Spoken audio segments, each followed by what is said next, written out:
তুমি আজকে আমার কাছে চাকরি ভাইবা দেবার যাবা, সেই জন্য আমি আজকে অনেক খুশি। কিন্তু একটা কথা, তোমার এই চাকরিটা নিজের যোগ্যতা দিয়ে লওয়া লাগবে। এটা মনে করো না আমি যে তোমার বাপ সেই জন্যই তোমার এই চাকরিটা হয়ে যাবে, এই কথা কখনো মনতে আনো না। আব্বা, তোমার কোনো টেনশন করা লাগবে লয়। আমি আমার নিজের যোগ্যতা দিয়েই এই চাকরিটা লিমু। তাহলে তো ভালোই, তুমি তো জানোই আমি অসৎ পথে কোনোদিন কোনো কাজ করিনি। আজকেও তুমি যে আমার পেটা হও সেই জন্য আমি অসৎ পথে কাজ করবো, এই ভুল ধারণা কখনোই যেন তোমার মাথার না আসে।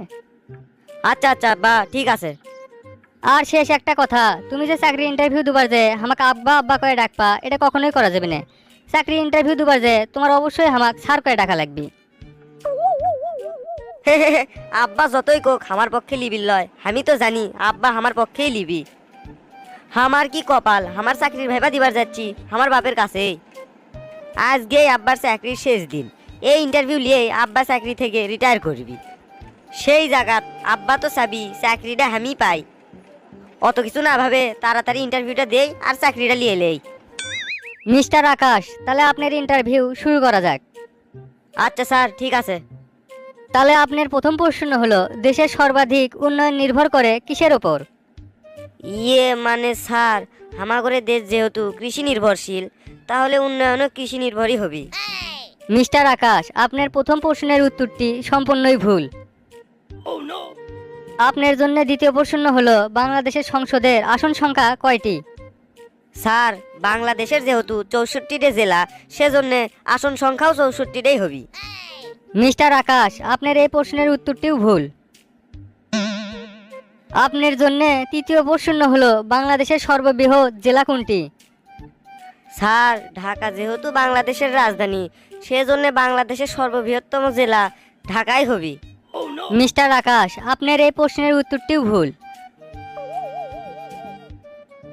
আপনার জন্য চতুর্থ এবং শেষ প্রশ্ন হলো, বাংলা ভাষাকে দেশের দ্বিতীয় ভাষার মর্যাদা দিয়েছে কোন দেশ?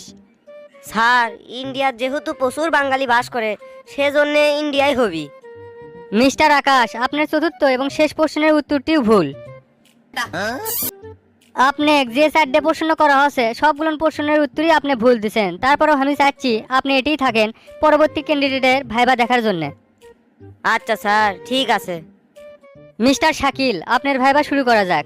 আপনার জন্য প্রথম প্রশ্ন হলো, দেশের সর্বাধিক উন্নয়ন নির্ভর করে কিসের ওপর? স্যার, দেশের সর্বাধিক উন্নয়ন নির্ভর করে শিক্ষা ব্যবস্থার ওপর। আপনার প্রশ্নের উত্তরটি সঠিক হচ্ছে। আপনার জন্য দ্বিতীয় প্রশ্ন হলো, বাংলাদেশের সংসদের আসন সংখ্যা কয়টি? স্যার, বাংলাদেশের সংসদের আসন সংখ্যা 350টি। এবারও আপনার প্রশ্নের উত্তরটি সঠিক হচ্ছে। আপনার জন্য তৃতীয় প্রশ্ন হলো, বাংলাদেশের সর্ববৃহৎ জেলা কোনটি? স্যার, বাংলাদেশের সর্ববৃহৎ জেলা রাঙ্গামাটি। আপনার এই প্রশ্নের উত্তরটিও সঠিক। আপনার জন্য চতুর্থ এবং শেষ প্রশ্ন হলো, বাংলা ভাষাকে দেশের দ্বিতীয় ভাষার মর্যাদা দিয়েছে কোন দেশ? স্যার, বাংলা ভাষাকে দেশের দ্বিতীয় ভাষার মর্যাদা দিয়েছে সিয়েরা লিওন। অসাধারণ মিস্টার শাকিল, আপনার সবগুলো প্রশ্নের উত্তরই সঠিক। মিস্টার আকাশ, আপনি দেখলেনই তো, আপনি যেগুলো প্রশ্ন ধরা হচ্ছে সবগুলো প্রশ্ন আবার মিস্টার শাকিলকে ধরা হচ্ছে। আপনি সবগুলো প্রশ্নের ভুল উত্তর দিলেও মিস্টার শাকিল সবগুলো প্রশ্নের সঠিক উত্তর দিয়েছে। তাহলে মিস্টার আকাশ, এখন আপনিই কোন চাকরিটা কে পাওয়ার যোগ্য? স্যার, মিস্টার শাকিলি চাকরি পাওয়ার যোগ্য। আকাশ, তোমাকে তো আমি প্রথমেই কইছিলাম আমি তোমার বাপ হওয়ার জন্য তুমি আমার থেকে কোনো সুযোগ সুবিধাই পাবা না। তুমি নিজের দোষে নিজের চাকরি হারালে, এতে আমাকে কোনোদিন তুমি দোষ দিতে পারবা না। আব্বা, আমার ভুল হয়ে গেছে, তুমি আমাকে মাফ করে দিও। তুমি যদি সঠিকভাবে লেখাপড়া করলে হনি, তাহলে তোমার আজ এই দিন দেখা লাগলো না হনি। আব্বা ঠিক আছে, আজ যদি আমি সঠিকভাবে লেখাপড়া করলে হইনি, তাহলে হয়তো এই চাকরিটা আমি পালে হইনি। আব্বা আব্বা 5,000 টাকা দাও তো, আমার কোচিং ফি দেওয়া লাগবে। দেখো আকাশ, তুমি প্রতি মাসে যে আমার থেকে এত টাকা লাও কোনো সমস্যা নাই, তারপরেও তুমি ভালো করে লেখাপড়া করো। আজ আমি ভালো বেতনের চাকরি করি দেখে এত টাকা তোমাকে দেবার পাচ্ছি। একটা কথা সবসময় মনে থুও, এমন একটা সময় আসবি যে সময় আমার চাকরিও থাকবি না, আর সেই সময় তোমার নিজের জ্ঞানে তোমার চলা লাগবে, তোমার নিজের যোগ্যতায় তোমার চাকরি লওয়া লাগবে। আব্বা, তোমার থেকে আমি এমনি এমনি টাকা লে, কোচিং ফি দেওয়া লাগে, সেই জন্যই তো তোমার থেকে আমি টাকা লে। তোমাকে তো আমি করছি না, তুমি আমার থেকে এমনি এমনি টাকা লাও, তোমার টাকা লাগে সেই জন্যই তুমি টাকা লাও। তারপরেও একটা কথা মনে থিও, জীবনে সুযোগ একবারই আসে, সেই সুযোগ যদি কাজে না লাগাবার পাও তাহলে জীবনে কিছুই করে পাবা না। হসে আব্বা হসে, এখন তুমি থামো তো, সেই সময় আসুক তখন দেখা যাবে হিনি।